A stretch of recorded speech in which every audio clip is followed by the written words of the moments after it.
All right, so today I want to go over matching the tempo of your drums to your sample chops, or how do you perform your sample chops to match the tempo of your drums. And I want to go through on how I do this. This is not the only way to do it. Now right here you'll see my favorite setup, which is an MPC, and right next to the MPC is the SP404 Mark II. I'm strictly using the 404 just for the sound, just running my main outs from the MPC into the 404. Now, if you're interested on picking up any of these pieces right here, go down to the link of my video. I have links to Zounds where I'll show you what you're gonna need: your SD card, your SP404, MPC with cables. Now, I recommend Zounds because they have an awesome payment program. They don't check your background. You just go ahead and order your products and start making payments as you play with your gear. And also, I already know I'm gonna get a bunch of questions on this, but the SP404, how I have it tilting up, I have the XTS stand by Analog Cases. They have so many of these stands and they will fit almost anything. You got your SP404, you got an MPC ONE, it adjusts the size. So if you need to make it a little wider, a little more narrow, you go ahead and put your MPC. You'll see how I'm writing effects right now, and this thing will not move. So if you want to check out any of these stands, go down to the link of my video, which will direct you to their webpage so you can see more information. So right here, I have a session where in track 1, I just have some drums. Now, I'm using some drum breaks. This is from Mulate, his sample pack. I'll leave a link somewhere right here. He has some awesome sounding drum breaks. If I have to make any changes to drums later, I'll go ahead and do that later. But right now, we have this drum break at 84 beats per minute. I'm gonna sample a record right now. I'm not sure what BPM this is going to be at. Now, adjusting tempos, we will do that once we have the sample chopped up into the pads, and then I'll figure out if I want to slow it down, I want to speed it up, or if there needs to be any tempo changes. So let's go ahead and hear this song that I'm gonna sample today. And I want to say thank you to Michael, which he's somebody that's subscribed to the sample sharing program, and he emailed me some records or just some theme songs from some movies to hear and see if I want to flip it. So I actually heard one that I really liked. Dancing with a stranger.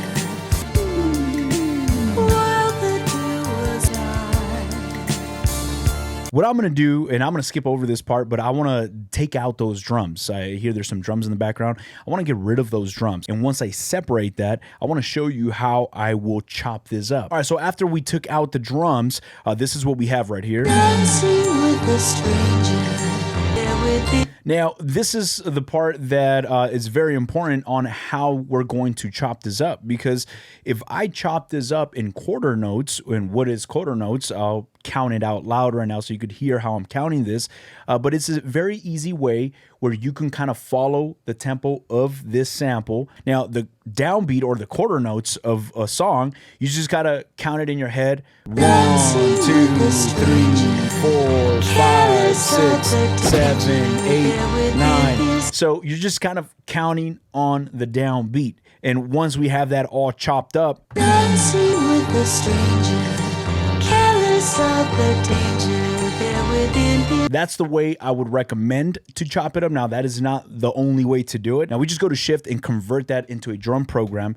We go to our main page, and now on track number 2, we have those chops right here. Dancing with a stranger, careless of. And I'm gonna play at the speed of those drums. Dancing with a stranger, careless of the danger there within his mind. Okay.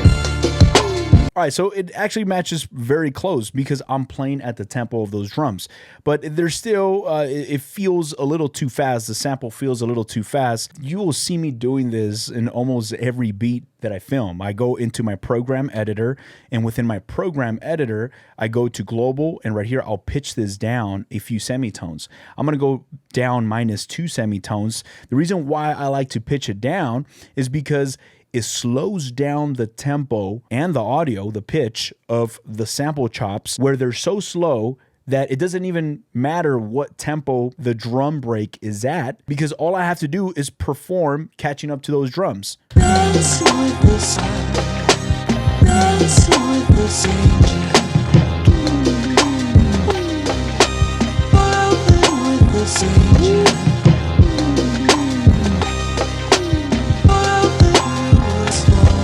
Now, it depends. If I'm sampling a disco track and these tracks are like at 130, 120 beats per minute, you're probably going to notice that -2 semitones is not slow enough. I usually, when I listen to songs that I want to sample, it'll probably be music that is in a slower tempo. I hardly ever sample disco or just fast tempo rock. I feel like the drums are still a little too fast.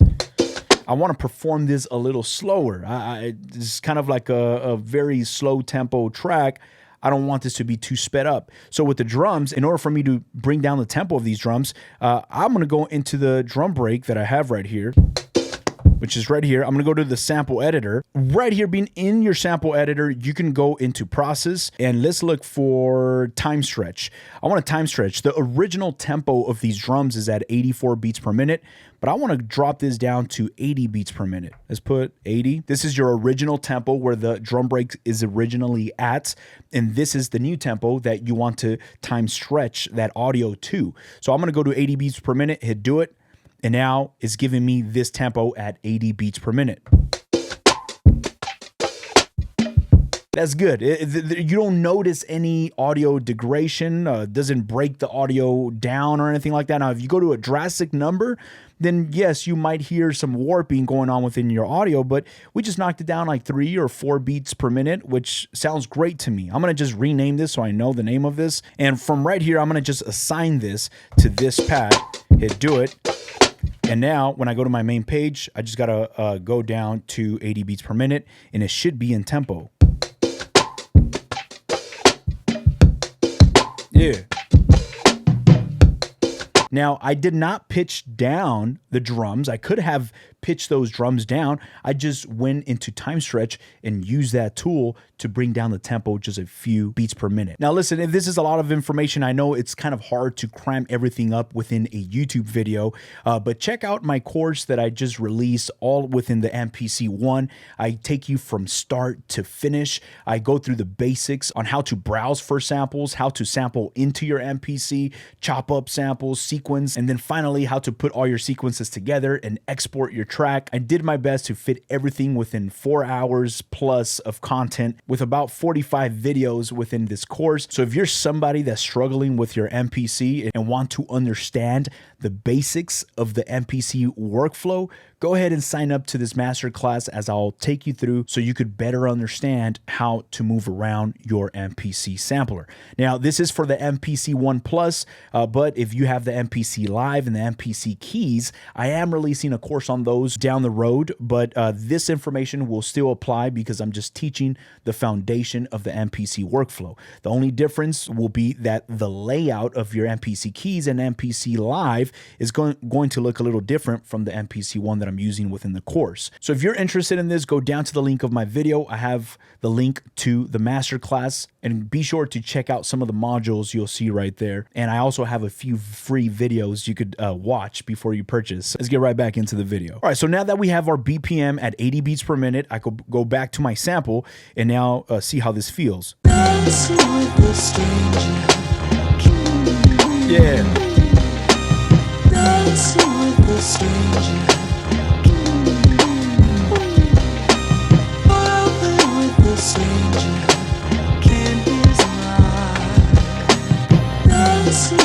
I really like how that sounds. I'm gonna go ahead and record that. I'm gonna go from 2 bars and duplicate this length. So now it's 4 bars. And let's go ahead and record this.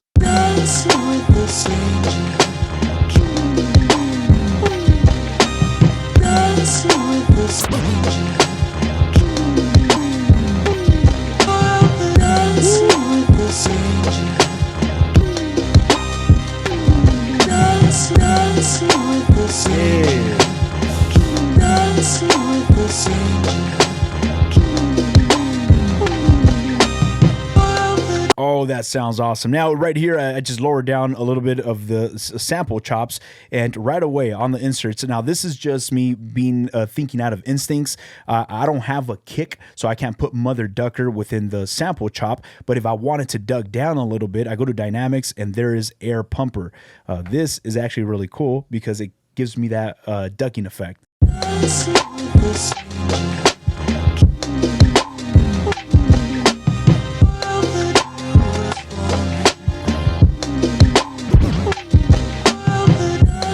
Right now, I just took a moment where I'm in my creative state of just being, but I get the SP404 and I bring it in. I just start slapping on some effects just so I could find a vision of what this is going to sound like after. You know, I have my drums in the sample chops, but now I want to go into track number 3 and maybe we can start messing around with a bass line right here.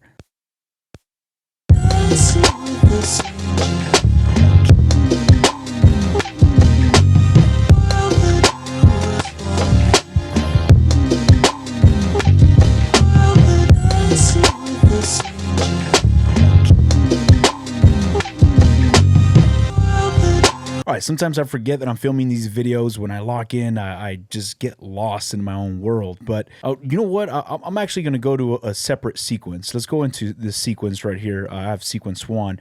And let me sample another record. And this time I'm going to move fast. I just, instead of me explaining, I want to just show you how I'll do it. Now that you understand what I'm talking about, I think it'd be a little easier if we just fly through it. Go to our sampler, and right here I have another record that we could sample.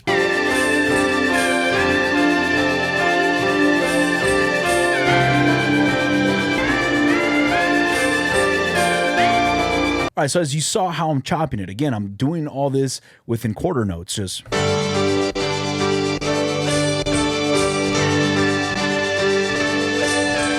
I have these drums right here.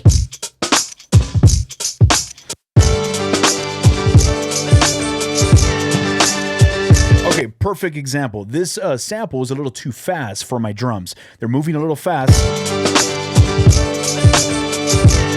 So I want to slow down the sample. I go into my program editor, go to global, and I'm going to pitch this down about -2 semitones. And now when I perform this onto those drums, which are at 87 beats per minute, it's going to match a lot better.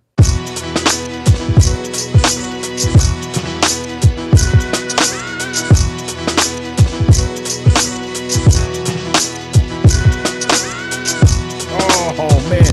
Okay, so now that I'm pitching it down, I can play this or perform this at any speed that I want with my tempo. Well, actually not any speed that I want, but most of the tempos that I'm working with are going to be in the 80s, 70s. This always works for me because I have fun right now. Right now, I don't care about the key of the song just yet because I'm just trying to match the drums to my sample chops. That is going to be the foundation for me, and anything else that I'm going to add on top of that, whether it is a keyboard or a bass line, I'm going to just match those keys to the new pitch down sample chops that I've created. Why? Is because that is my main priority, matching the samples to my drums. If I get these two to lock in and I'm just feeling that and I feel good with how they're blending, then I'm going to do my best to bring everything else and match it to this sample that I'm working with. So I have this bass right here.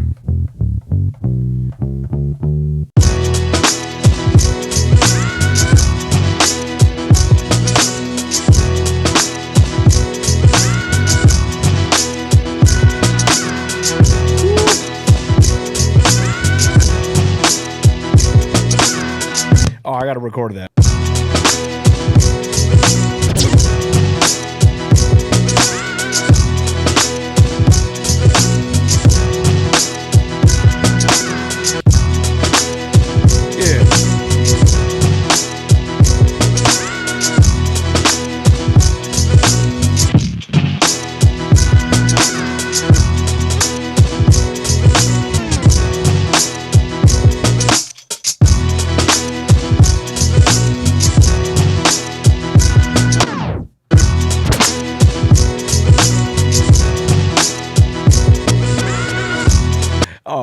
Oh man, I enjoy enjoy doing this.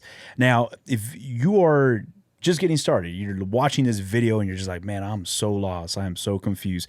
Trust me, I know that frustration when you have all these ideas or you hear a record and you're just like, oh, I know how I'm gonna sample that. But when you get in front of your MPC, you're just lost. Like, how the hell am I gonna match this?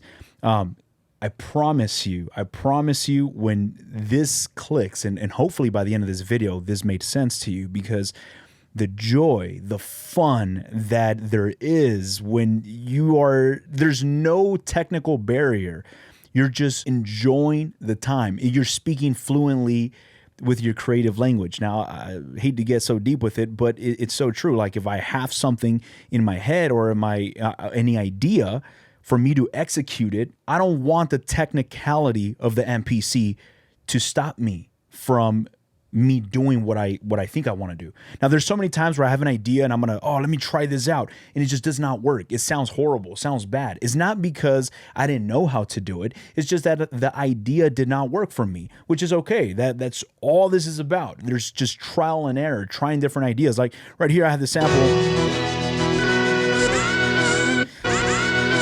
Like, this has like a warble effect. I actually went into the program editor. I went to the LFO, and just on this pad, I put some pitch variation. So it kind of gave me like a warble effect. Now, I didn't know if that was going to work. It's just an idea. But if I have this idea, I want to execute it. I want to just act on it very fast, because instinct, when I have my drums and I have my sample and they're locked in, I get this chills. I'm just like, man, I'm in the zone, right? And when I'm in the zone is the technical stuff that gets in my way that just breaks it apart from me. I just can't get back that initial idea that I had. So that's why it's important to know at least some of the basics with your MPC, so you don't have that stopping you from getting creative. All right, I'm gonna go ahead and drop it right here. I truly am grateful to sit right here and film these videos, just have a good time with you. So thank you if you've made it to the end of the video. I really appreciate you taking the time